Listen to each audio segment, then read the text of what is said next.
दोस्तों ये कहानी एक ऐसी ओवरवेट लड़की की है जिसके अंदर कॉन्फिडेंस नहीं होता, पर अचानक से वो एक ऐसी दुनिया में चले जाती है जहाँ पर हर कोई उसका फैन हो जाता है। इस दुनिया में उसकी पूरी की पूरी जिंदगी ही बदल जाती है, जिसके बाद वो खुद को एक नए रूप में पाती है। कहानी की शुरुआत में हम एक छोटी बच्ची को देखते हैं जो टीवी में रोमांटिक मूवी देख रही है। उसे रोमांटिक मूवी देखना बहुत ही पसंद है। तभी उसकी मॉम आके उसे बोलती है कि तुम्हें मूवीज नहीं देखनी चाहिए, मूवीज की दुनिया रियल से बहुत ही ज्यादा अलग होती है। जैसे मूवीज में लोग एक दूसरे से प्यार करते हैं, रियल लाइफ में ऐसा कुछ भी नहीं होता। और इसी के साथ अब 25 साल बीत जाते हैं और नेटली अब बड़ी हो चुकी है। वो अपने डॉग के साथ अपने घर में ही रहती है, लेकिन उसका डॉग कभी कभी उसकी बात नहीं मानता। नेटली अपने ओवरवेट से हमेशा अंडर कॉन्फिडेंट रहती है। वो एक ऑफिस में आर्किटेक्ट के रूप में काम करती है, लेकिन ऑफिस में उसका सॉफ्ट नेचर का फायदा उठाया जाता है और यहाँ तक कि उसके जूनियर्स भी उसका फायदा उठाते हैं। एक दिन ऑफिस में एक अमीर क्लाइंट ब्लेक आता है। इसी ऑफिस का एक कोवर्कर जॉश उसका बेस्ट फ्रेंड भी है, जो नेटली को हमेशा मोटिवेट करता रहता है। नेटली के पास पार्किंग लॉट के लिए एक शानदार प्रेजेंटेशन तैयार है, लेकिन उसमें इतना कॉन्फिडेंस नहीं है कि वो सबके सामने उस आइडिया को पिच कर सके। तभी उसका बेस्ट फ्रेंड जॉश उसे एनकरेज करता है और जबरदस्ती प्रेजेंटेशन देने के लिए उसे ऑफिस के रूम में छोड़ देता है। नेटली घबराते हुए मीटिंग रूम में एंटर करती है, जहाँ पर सिर्फ ऑफिस के सीनियर और ब्लेक मौजूद है। ब्लेक नेटली के हाथ में कॉफी का मग देखकर उसे ऐसा लगता है कि वो यहाँ पर उसके लिए कॉफी लेकर आई है। वो उससे कॉफी ले लेता है और नेटली और भी घबरा जाती है और वहाँ से अपना आइडिया बिना बताए ही कमरे से बाहर निकल जाती है। नेटली अपने अंडर कॉन्फिडेंस की वजह से कभी भी अच्छे से परफॉर्म नहीं कर पाती और फिर आके अपने डेस्क पर बैठ जाती है। वो देखती है कि उसका दोस्त जॉश हमेशा उसके विंडो पर लगे हुए बहुत ही अमीर मॉडल जिसका नाम है प्रियंका चोपड़ा का पोस्टर देखता है। वही नेटली अपनी कलीग से बोलती है कि तुम्हें अपना प्रोजेक्ट पूरा करना होगा, लेकिन इस वक्त वो एक रोमांटिक मूवी देखने में बिजी होती है। उसकी कलीग उसकी अच्छी दोस्त भी है। उसकी कलीग नेटली से बोलती है कि 10 मिनट में मूवी खत्म हो जाएगी, इसके बाद अपना काम शुरू कर दूंगी मैं। वही नेटली उसे बोलती है कि मूवीज के पीछे अपना टाइम मत गवाओ, और मूवी में होता ही क्या है, ऐसा कुछ भी रियल लाइफ में नहीं होता। ये फिल्मी दुनिया रियल दुनिया से बहुत ही ज्यादा अलग है। फिल्मी दुनिया में हीरो हीरोइन एक दूसरे से बहुत प्यार करते हैं और जब भी वो मिलते हैं पीछे बैकग्राउंड म्यूजिक स्टार्ट हो जाता है और जब भी कोई गिरता है तो एक्शन रिप्ले में गिरता है। साथ ही बहुत सारी चीजें एक्शन रिप्ले में होती हैं, जबकि रियल लाइफ में ऐसा कुछ भी नहीं होता। फिल्मी दुनिया में एंडिंग हमेशा अच्छी होती है और एंड में सब ठीक हो जाता है, पर रियल लाइफ में इसका उल्टा होता है। दरअसल उसे अब रोमांटिक मूवीज बिल्कुल भी पसंद नहीं है, हालांकि उसे बचपन में रोमांटिक मूवीज बहुत पसंद थी। तभी वहाँ पर उसका दोस्त जॉश आता है। वो नेटली को बोलता है तुम्हें रोमांटिक मूवीज देखनी चाहिए, रोमांटिक मूवीज अच्छी होती हैं और रियल लाइफ में भी तुम्हें अपना प्यार मिल सकता है। लेकिन नेटली उसकी बातों से सहमत नहीं होती। फिर जॉश उसे उस रात के पार्टी में जाने के लिए इनवाइट करता है, लेकिन नेटली मना कर देती है। दरअसल वो इस तरह की जगह में जाना पसंद नहीं करती है जहाँ पर बहुत भीड़ हो और अपने ओवरवेट होने की वजह से उसे बहुत अनकंफर्टेबल फील होता है, इसलिए वो मना कर देती है। पर जॉश थोड़ा निराश हो जाता है और चला जाता है। फिर नेटली की दोस्त उसे बोलती है कि मुझे लगता है कि जॉश तुम्हें कहीं ना कहीं पसंद करता है, लेकिन नेटली बोलती है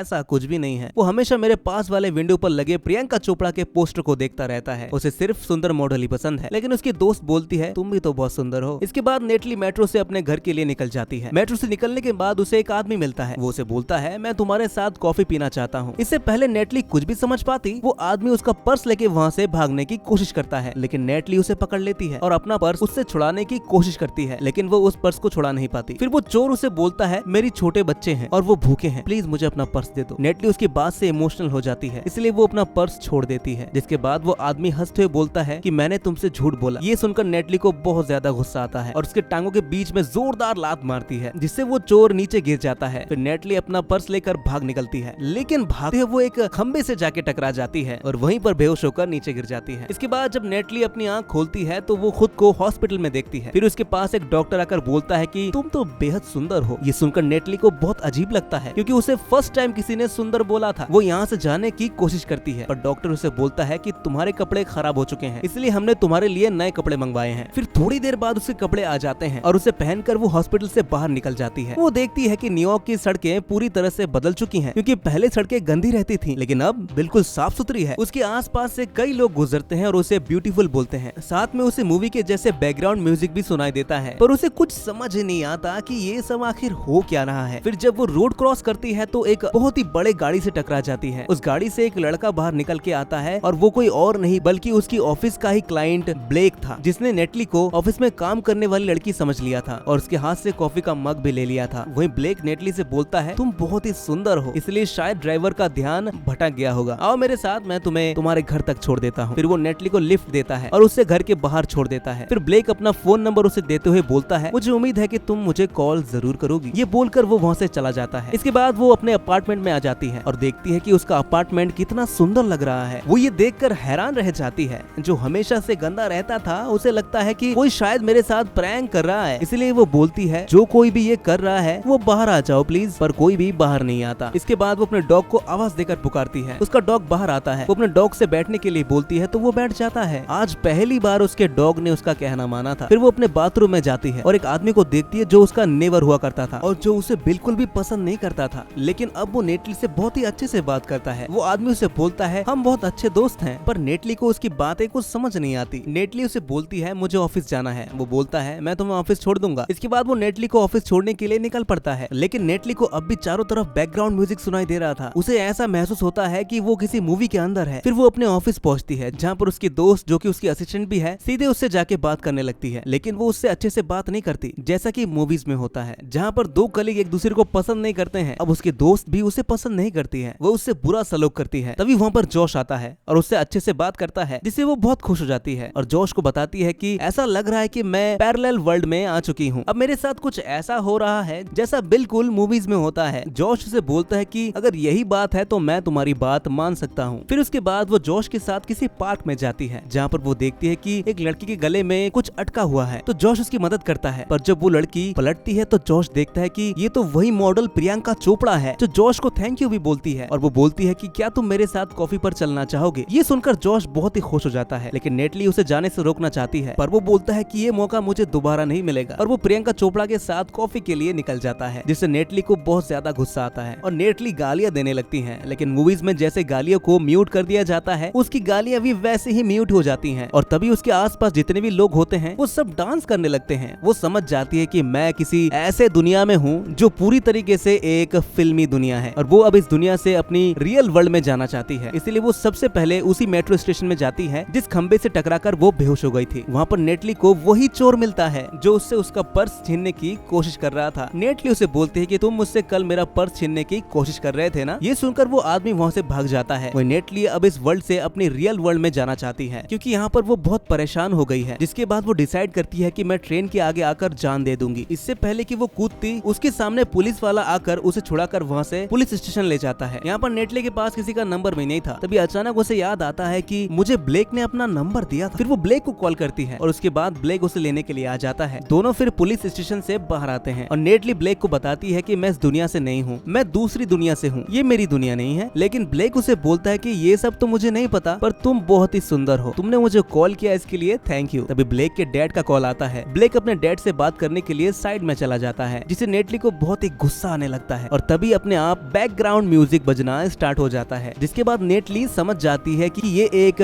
फिल्मी दुनिया है, अगर मुझे इस दुनिया से निकलना है तो मुझे इस फिल्मी दुनिया की एंडिंग करनी होगी, जिसके लिए मुझे किसी से प्यार भी करना होगा। फिर ब्लेक उसे बोलता है कि मैं तुम्हारे साथ डिनर पर जाना चाहता हूँ, तो नेटली भी उसे डिनर पर चलने के लिए हाँ बोल देती है। इसके बाद उसी रात को ब्लेक के साथ डिनर करने के लिए जाती है और दोनों काफी इंजॉय करते हैं। फिर जब वो बाहर निकलते हैं तो बारिश भी स्टार्ट हो जाती है, जिसके बाद वो दोनों इंटीमेट होने की कोशिश भी करते हैं, लेकिन तभी उनकी अगली सुबह हो जाती है जिस तरह मूवीजों में दिखाया जाता है। तभी ब्लेक आकर उसे बोलता है कि हमने रात बहुत अच्छे से बिताया, ये रात बहुत ही खूबसूरत थी और ये रात मैं कभी भी नहीं भूल पाऊंगा। नेटली मुझे तुमसे प्यार हो गया है। ब्लेक की बात सुनकर नेटली बहुत ही खुश हो जाती है और वो सोचती है कि अब इस दुनिया का एंडिंग तो हो ही जाएगा और मैं अपने दुनिया में वापस चली जाऊंगी, लेकिन ऐसा कुछ भी नहीं होता। जिसके बाद नेटली जॉश से मिलने के लिए ऑफिस आती है जहाँ पर बोर्ड की मीटिंग चल रही थी और नेटली को भी अपना प्रेजेंटेशन देना है। दरअसल नेटली की इस दुनिया में बहुत ही इज्जत है। फिर वो उस रूम में आती है जहाँ पर सब सीनियर्स बैठे थे। वहाँ पर जॉश भी पहले से मौजूद था। नेटली को बिल्डिंग का प्लान बताने के लिए बोला जाता है, लेकिन उसके पास तो कोई प्लान ही नहीं था। पर जॉश समझ जाता है और सब सीनियर को बताता है कि नेटली ने अपना सारा प्रेजेंटेशन और प्लान फाइनल बोर्ड मीटिंग के लिए रख रखी है, जहाँ पर वो सबके सामने अपनी प्रेजेंटेशन देगी। जिसे सुनने के बाद सब सीनियर्स नेटली के लिए तालियां बजाने लग जाते हैं। इसके बाद रात में जॉश नेटली के घर पर उसके लिए डिनर लेके आता है। तभी नेटली को एहसास होता है कि मैं जॉश को पसंद करती हूँ और शायद जॉश ही मेरे लिए बना है, मुझे ब्लेक के साथ नहीं जाना चाहिए था। पर तभी नेटली के घर में ब्लेक भी आता है और जॉश के सामने ही नेटली को किस करता है, जिसे देखकर जॉश को बहुत ही बुरा लगता है और वो वहाँ से चला जाता है। अगली सुबह नेटली और ब्लेक एक रेस्टोरेंट में जाते हैं जहाँ पर पहले से जॉश और प्रियंका साथ में बैठे हुए थे और अब वो दोनों एक दूसरे को डेट कर रहे हैं। फिर प्रियंका बोलती है कि हम जल्द ही नेक्ड पार्टी ऑर्गेनाइज करने वाले हैं, तुम दोनों भी इस पार्टी में आना। तभी ब्लेक भी शो ऑफ करता हुआ बोलता है कि मैं भी अपना हेलीकॉप्टर निकालने का सोच रहा था, हम तुम्हारी पार्टी में जरूर आएंगे। जिसके कुछ दिन बाद ही वो दोनों उनके पार्टी में जाते हैं जहाँ जहाँ पर नेटली जॉश से बात करती है। तभी जॉश उसे बताता है कि मुझे पहले से लगता था कि हम दोनों एक कपल बन सकते हैं। तभी नेटली बोलती है कि पर तुमने मुझे इस बारे में कभी बोला क्यों नहीं। जॉश बोलता है कि मैंने तुम्हें बहुत बार बताने के बारे में सोचा लेकिन बोल नहीं सका। नेटली बोलती है कि तुमने मुझे सिर्फ कैरियोके के लिए बोला था, ये कोई डेट नहीं होता। तभी प्रियंका जॉश को बुला लेती है, सबके सामने अनाउंस करती है कि हम अभी अभी मिले हैं लेकिन हमें एक दूसरे से प्यार हो चुका है, कल हम एक दूसरे से शादी करने वाले हैं। जिसे सुनकर नेटली को बहुत बुरा लगता है। तभी वहाँ नेटली का दोस्त आता है। नेटली उसे बोलती है कि मुझे ब्लेक को कभी डेट नहीं करना चाहिए था। जॉश मेरे लिए सही है और मुझे एहसास है कि मैं उससे प्यार करती हूँ, लेकिन वो तो किसी और से शादी कर रहा है जिसके बाद वो हमेशा के लिए मुझसे दूर चला जाएगा। लेकिन मैं ऐसा बिल्कुल भी नहीं होने दूंगी। फिर रात में सब कैरियोके के लिए जाते हैं जहाँ पर प्रियंका चोपड़ा बहुत ही अच्छा गाना गाती है। इसके बाद वो नेटली को भी गाने के लिए बोलती है लेकिन नेटली मना कर देती है। फिर प्रियंका उसे बोलती है कि वैसे गाना गाना हर किसी की बस की बात नहीं है। प्रियंका की बात सुनकर उसे बहुत गुस्सा आता है। वो स्टेज पर जाकर गाने लगती है और उसके गाने के साथ सब झूमने लगते हैं और जॉश के साथ वो बहुत एंजॉय करती है। इसके बाद नेटली जॉश के साथ बीच पर घूमने के लिए चली जाती है जहाँ पर वो जोरों से चिल्लाकर बोलती है कि तुम्हें अपने बेस्ट फ्रेंड से शादी करनी चाहिए। लेकिन वो बोलता है मैं प्रियंका से बहुत प्यार करता हूँ। वो बोलती है कि तुम दोनों शायद एक दूसरे के लिए सही नहीं हो। जिस पर जॉश बोलता है मुझे नहीं पता लेकिन हम दोनों मिलकर जिंदगी जीने का रास्ता ढूंढ ही लेंगे। फिर सुबह होती है और नेटली की आंखें खुलती हैं। वो देखती कि मेरे जितने भी आइडियाज हैं ब्लेक वो सारे आइडियाज किसी को बता रहा था। नेटली ब्लेक से पूछती है कि तुम मेरे आइडिया किसको बता रहे थे। ब्लेक उसे बोलता है शादी के बाद तुम्हें काम करने की कोई भी जरूरत नहीं है। अगर शादी के बाद तुम काम करोगी तो हमारे बीच का प्यार कम होने लगेगा। लेकिन नेटली बोलती है कि मैं शादी के बाद भी काम करना चाहती हूँ। फिर इसके कुछ देर बाद नेटली का गे फ्रेंड उसके पास आता है। नेटली उसे बताती है कि मुझे नहीं पता कि मैं ब्लेक से प्यार करती हूँ भी या नहीं। वो नेटली को बोलता है कि तुम किससे प्यार करती हो ये तुम्हें बताना होगा। तभी नेटली बोलती है कि मैं जॉश से प्यार करती हूँ। आज जॉश की शादी है। जिसके बाद वो जॉश की शादी रुकवाने के लिए भागती है और जैसा कि मूवीजों में दिखाया जाता है वैसे ही वो स्लो मोशन में भाग रही होती है। फिर वो उस जगह में पहुंच जाती है जहाँ पर शादी होती है। वो जॉश से बोलती है कि तुम ये शादी मत करो प्लीज। तो प्रियंका उसे बोलती है कि हम दोनों एक दूसरे से बहुत प्यार करते हैं। वो बोलती है कि तुम दोनों एक दूसरे के बारे में कुछ भी नहीं जानते हो तो तुम दोनों एक दूसरे से प्यार कैसे ही कर सकते हो। वो प्रियंका से पूछती है कि जॉश की फेवरेट वेजिटेबल कौन सी है। प्रियंका को तो इस बारे में पता ही नहीं था। वो कुछ भी नहीं बोल पाती। जिसके बाद वो बोलती है कि मैं प्रियंका जैसे तो कभी नहीं दिख सकती हूँ लेकिन मैं स्मार्ट हूँ, मैं कॉन्फिडेंट हूँ और मैं फनी भी हूँ। इससे बेहतर कैरियोके तुम्हारे साथ कोई कर भी सकता है। ये बोलते बोलते नेटली को एहसास होता है कि मेरे अंदर कॉन्फिडेंस आ चुका है। वो अपने आप से बहुत ही प्यार करती है और किसी भी इंसान को किसी दूसरे इंसान से प्यार करने से पहले उसे खुद से प्यार करना चाहिए। ये एहसास उसे बहुत ही खुशी दिला देता है और फिर वहाँ से एक गाड़ी में निकल जाती है और किसी चीज से उसकी गाड़ी टकरा जाती है और नेटली की आंख खुलती है। नेटली को अब भी लगता है कि वो उसी दुनिया में है, पर जब वो हॉस्पिटल से बाहर निकलती है तो उसे न्यूयॉर्क की गंदी सड़कें मिलती हैं और फिर वो समझ जाती है कि मैं अब अपनी रियल लाइफ में पहुंच चुकी हूँ। जिससे वो बहुत खुश हो जाती है और अपने घर जाती है। घर पर आने के बाद वो अपने डॉग से बहुत ही प्यार करती है। हालांकि वो इतना साफ सुथरा नहीं होता जैसा कि दूसरी दुनिया में था। फिर वो अपने अपार्टमेंट से बाहर आती है तो उससे उसका नेबर मिलता है जो कि एक गे है जिसने उसकी दूसरी दुनिया में मदद किया था, पर इस दुनिया में उसने नेटली से कभी अच्छे से बात तक नहीं किया था। फिर भी नेटली उसके पास जाकर उसे गले लगा लेती है। इसके बाद नेटली अपने ऑफिस आती है जहाँ पर उसके जूनियर्स भी उससे काम करवाते थे। लेकिन नेटली तो पूरी तरह बदल चुकी है। अब उसके अंदर कॉन्फिडेंस का भरमार है। वो खुद से प्यार करती है इसीलिए वो सबको ऑर्डर देती है और उस ऑफिस में वो अपने प्रोफेशन का सबको एहसास दिलाती है। यहाँ पर उसकी फ्रेंड जो उसकी कलीग थी जो दूसरी दुनिया में उसकी एनिमी बन गई थी पर इस दुनिया में वो उसकी दोस्त है। नेटली उससे मिलकर बहुत खुश हो जाती है और फिर वो अपना प्रेजेंटेशन देने के लिए जाती है जहाँ पर वो अपने पार्किंग के आइडिया के बारे में सबको कॉन्फिडेंटली बताती है। वहाँ पर ब्लेक भी मौजूद था। सब उसकी प्रेजेंटेशन से बहुत खुश होते हैं। इसके बाद वो जॉश के पास आती है। वो गाना सुनने में बिजी था। वो जॉश को बोलती है कि तुम्हें अपने सपनों से बाहर निकलकर रियलिटी की दुनिया में रहना चाहिए। तुम प्रियंका चोपड़ा के पोस्टर को हमेशा देखते रहते हो पर वो तुम्हारी दुनिया से बहुत ही दूर है। वो तुम्हें कभी भी एक्सेप्ट नहीं करेगी। अगर उसने तुम्हें एक्सेप्ट कर भी लिया फिर भी तुम कभी भी उसके साथ खुश नहीं रह सकते। जॉश उसे बोलता है कि तुम मेरी सीट पर बैठो और वो नेटली के सीट पर जाके बैठ जाता है। और जब नेटली जॉश की सीट में बैठकर अपने सीट की तरफ देखती है तो उसे पता चलता है कि सामने विंडो में वो मेरे रिफ्लेक्शंस को देखता है, जिसका मतलब ये है कि वो नेटली से ही प्यार करता है जैसे कि उसकी कलीग दोस्त ने उसे बोला था। वो जॉश के पास जाती है और दोनों किस करने लग जाते हैं। जॉश उसे बोलता है कि शायद हमें डेट करना चाहिए। ये कहानी अपने आप में बहुत ही यूनिक है जिसमें बताया गया है कि किसी दूसरे से प्यार करने से पहले खुद को प्यार करना जरूरी है। हमेशा कॉन्फिडेंट रहना चाहिए क्योंकि कभी कभी अंडर कॉन्फिडेंस में हम ऐसी चीजें खो देते हैं जो हमारे करीब होती है। जिस तरह से नेटली जॉश को पसंद करती है लेकिन उसे अपने अंडर कॉन्फिडेंस की वजह से ऐसा लगता है कि